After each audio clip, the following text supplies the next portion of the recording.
আমরা এখন দাঁড়িয়ে আছি কলকাতা স্টেশনের বাইরে।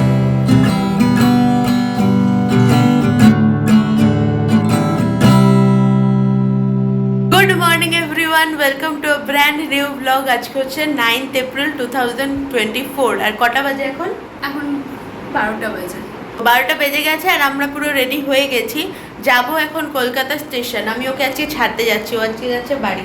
তুই বল, তোর কেমন লাগছে এতদিন পর তুই বাড়ি যাচ্ছিস? মজা লাগছে অ্যাকচুয়ালি। অনেক দিন পর আমি জানুয়ারিতে এখানে এসেছিলাম, একদম স্টার্টিং অফ দ্য জ্যান। তারপরে এখন আমি বাড়ি যাচ্ছি, তো আমি এক্সাইটেড। তো এখন যাব চটপট করে কলকাতা স্টেশন। ট্রেন আছে কটা? 12:55। তো লেটস গো। তো আমরা স্টেশন ঢুকে গেছি আর ট্রেনের এই হচ্ছে অবস্থা, জাস্ট ভিড়টা দেখো। আমরা এখন দাঁড়িয়ে আছি কলকাতা স্টেশনের বাইরে। আর কি হয়েছে তুই পুরোটা এক্সপ্লেন কর। এত ভিড় ট্রেনে। আমরা জেনারেলের টিকিট কেটেছিলাম। আমি এর আগেও এক দুবার জেনারেলের টিকিট কেটে গেছি, এমনি ধরো ঈদের টাইমে বা এমনি একটু ভিড় ভাড়ের টাইমে। কিন্তু লিটারালি 1 ঘন্টা আগে ট্রেন দিয়ে দিয়েছে। 1 ঘন্টা না, আমরাই এসছি হাফ অ্যান আওয়ার আগে, 1.5 ঘন্টা আগে ট্রেন দিয়ে দিয়েছে। 2 ঘন্টা আগে মোটামুটি ট্রেন দিয়ে দিয়েছে। আর কোনো সিট খালি নেই। লেডিস হয়ে গেল, জেনারেল হয়ে গেল, রিজার্ভেশনের জন্য কথা বললাম, ওটাতেও টিটি বলছে কোনো সিট খালি নেই। লোকজন লিটারালি লাগেজ রাখার জায়গায় লোহার রডগুলোর উপর উঠে বসে আছে ঝুলে ঝুলে। খুব বাজে অবস্থা, পসিবল না। তার উপরে যা রোদ করেছে, এইভাবে গেলে শরীর আরও খারাপ হয়ে যাওয়া। তো আই ডিসাইড কি আমি 2-3 দিন পরেই বাড়ি যাব, আদারওয়াইজ দেখা যাক কি হয়।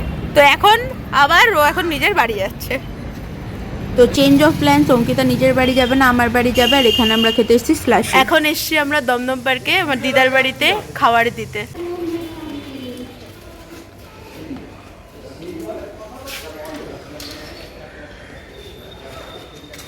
এখন যাব বাড়ি। আর কি কিনেছি দেখো, এটা হচ্ছে চকি 10খানা চকি কিনেছি। তোমরা কারা কারা এটা খেয়েছো অবশ্যই আমাকে কমেন্টে জানাবে, এটা আমার খুব ভালো লাগে খেতে। তো আমরা এখন এসছি পার্কে আর অঙ্কিতাকে দেখো, মজা লাগছে। মজা জানিস, আগে এইখানটাতে একটা এরকম গোল ইয়ে ছিল, একটা এরকম ওই গোল ইয়েগুলো টাইপের হয় না, যেখানে দোল না থাকে, ঘোড়া টাইপের থাকে, উঠে গোল হয়ে ঘোরে, ওটা ছিল। কিন্তু ওটা আমার আমি ছোটবেলায় চড়তাম। এখন ওই পার্কে ওই দূর একটা শুধু স্লিপ আছে আর এখানে দুটো দোলনা রয়েছে। আগে এখানটা একটা ঢেকি ছিল, তারপরে এইদিকে একটা ওই গোল মেরিগো রাউন্ড টাইপের ছিল। আর এই যে এটা হচ্ছে শনি মন্দির বাগুইহাটি মেন রোড। দুপুর কটা বাজে এখন? 2:30। দুপুর 2:30টার সময় ভরা রোদে আমরা, চুপ কর, বাইরের দিকে রোদ আছে। দুপুর 2:30টার সময় ভরা রোদে এখন আমরা দোলনা দুলছি পার্কে। মা জানতে পারলো না, এবি কপালে দুঃখ আছে। দাদা নিজের অ্যাটেনশনের জন্য তোকে অমনি করলো। Attention seeker. কি করছিস শ্রীময়? চকি খাবি? তো বাড়ি ফিরে এসে স্নান করে এখন করছি লাঞ্চ। আর লাঞ্চে আজকে আছে ভাত আর মাছের ঝোল, লেবু, দারুণ খাবার। তো বাজে এখন রাত্রি 9টা আর আমরা এখন বানাবো এখানে পিৎজা। তো তার জন্য নিয়েছি এখানে pizza bread, cheese, pizza pasta sausage আর এখানে একটা ইটালিয়ান সিজনিং। এখানে পিৎজাতে যে সসেজটা দেবো ওটাকে ছোট ছোট করে কেটে একটু করে ফ্রাই করে নিচ্ছি। এই যে সসেজগুলো ভাজা হয়ে গেছে আর তার সাথে এরকম পেঁয়াজগুলো ছোট ছোট করে নিয়েছি। আচ্ছা, অঙ্কিতা ক্যামেরার পেছন থেকে বলছে পেঁয়াজগুলো ও কেটেছে। এবার পিৎজা অ্যাসেম্বল করার পালা। তো প্রথমে নিলাম একটা পিৎজা ব্রেড। অলরেডি এটা যেহেতু এরকম ফুটো করা রয়েছে তাই জন্য আর কিছু আমি পোক করবো না। আর এটা যেহেতু রেডিমেড বেস ওই জন্য সুবিধা হয়েছে। আর পিৎজা বেস যদি কিভাবে বাড়িতে বানাতে হয় সেটা জানতে চাও তাহলে অবশ্যই আমার চ্যানেলটা সাবস্ক্রাইব করবে আর জানাবে আমাকে কমেন্ট করে, আমি রেসিপিটা দিয়ে দেবো। আর তার উপর থেকে দিয়ে দিলাম পিৎজা পাস্তা সস দিয়ে এবার এটাকে ভালো করে স্প্রেড করে দেবো। এটা লাগবে? আচ্ছা, দিয়ে প্রথমে হালকা করে একটু মজারেলা চিজ বেসে দিই। এবার দেবো পেঁয়াজ,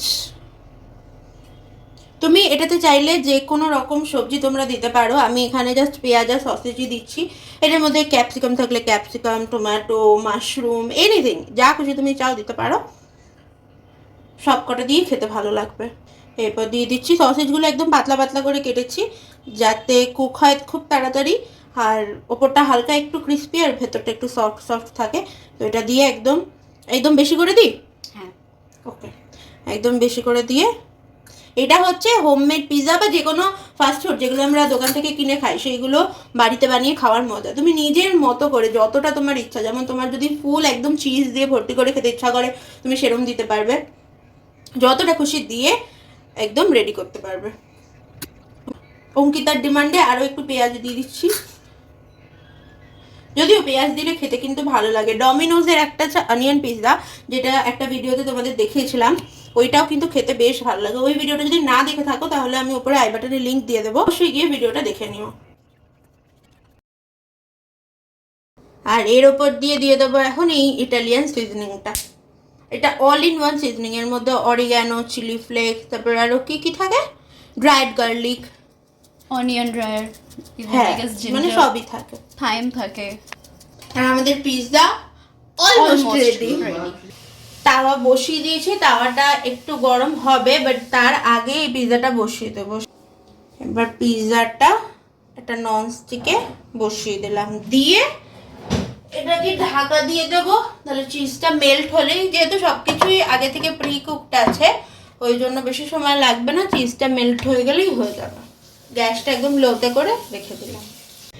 এখানে একটা ভেজ পিৎজা বানাবো অনিয়ন আর টমেটো দিয়ে, তাই জন্য টমেটোটা কেটে নিলাম। আর কেটে নেওয়ার পরে না ভেতরে যে রস আর দানার পোর্শনটা থাকে সেটাকে ফেলে দেবো, না হলে অনেক বেশি এটা ভেজা ভেজা হয়ে যাবে। তো যতটা সম্ভব ড্রাই ইনগ্রিডিয়েন্ট টাইপের রাখবো তাহলে ভালো হবে। এখানে আমাদের ভেজ পিৎজাটাও রেডি, মানে অলমোস্ট রেডি হয়ে গেছে। এটাতে আছে পেঁয়াজ, টমেটো আর চিজ। এটা থাক, ঢাকা দিয়ে দিই। আর আমাদের নন ভেজ পিৎজাটা রেডি, দেখতে কিন্তু খুবই সুন্দর লাগছে, তাই না? এবারে গরম গরম টেস্ট করার পালা।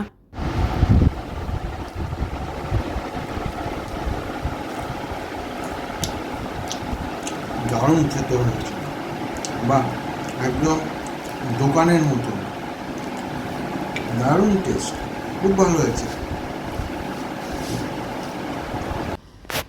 এটা খাচ্ছি ভেজ পিৎজাটা, এর মধ্যে রয়েছে অনিয়ন, টমেটো, চিজ, আর ওপর থেকে ছড়ানো রয়েছে খুব ভালো করে ইটালিয়ান সিজনিং, তাই তো?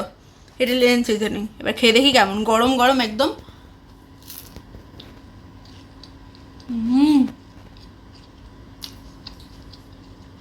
দোকানের দামি দামি পিৎজা ফেল।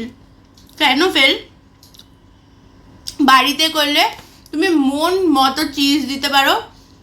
এই একটা ননভেজ পিৎজাও আছে, ওটাতে সসেজ দিতে পারো। এখানেও টপিং মানে টমেটো, অনিয়ন একদম ভরে ভরে দিয়েছি, আর সিজনিং বেশি করে দিই। আর পিৎজার বেসটা যেহেতু অলরেডি রেডিমেড ছিল না, চিজটা গলতে গলতে নিচটা হালকা ক্রিস্পি হয়েছে। থিন ক্রাস্ট পিৎজা যেরকম খেতে লাগে এক্স্যাক্ট ওরকম লাগছে, খুব ভালো খেতে।